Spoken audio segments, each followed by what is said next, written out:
Just going to go quickly through when to use what with right-angled triangles. So we've got a few choices, and it's good to sort of think through. So the first thing we ask ourselves is, do we have a right-angled triangle? Tick, we're good to go. The second question we ask is, do we have an angle?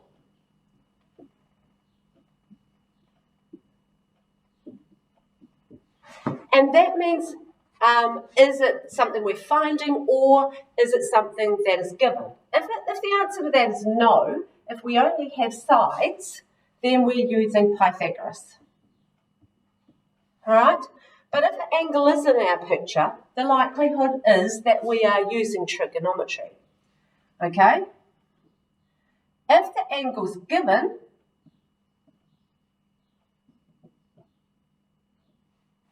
then we're using our sine, cos, and tan without the negative one. If we're finding the angle,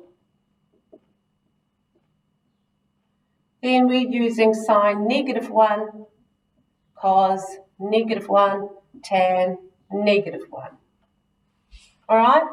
So let's have a look. E.g.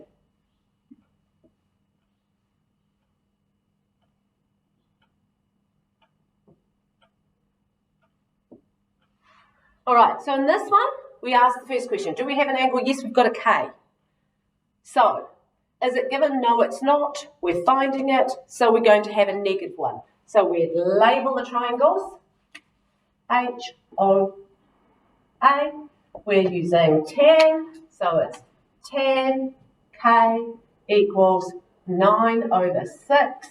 K will equal tan -1 of 9/6. So what is that going to be?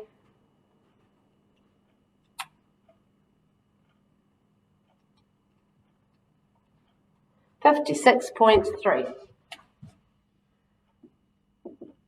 All right.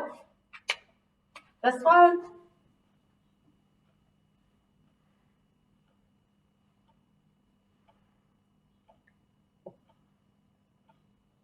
Okay. Do we have an angle? No, we don't have an angle. So we're using Pythagoras. So we label we can label the sides, but we don't need to. Remember, it's h² equals a² plus b². We've got the hypotenuse. So because we've got the hypotenuse, we're subtracting. So p² equals 12² minus 8². 144 minus 64. P will equal the square root of 80, which equals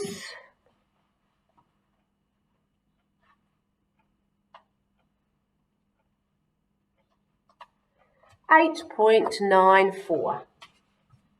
8.94, and it probably should have had some lengths on it. Let's say it was centimetres to 2 decimal places. So if you use that particular little flow chart, you should be able to get to the right one.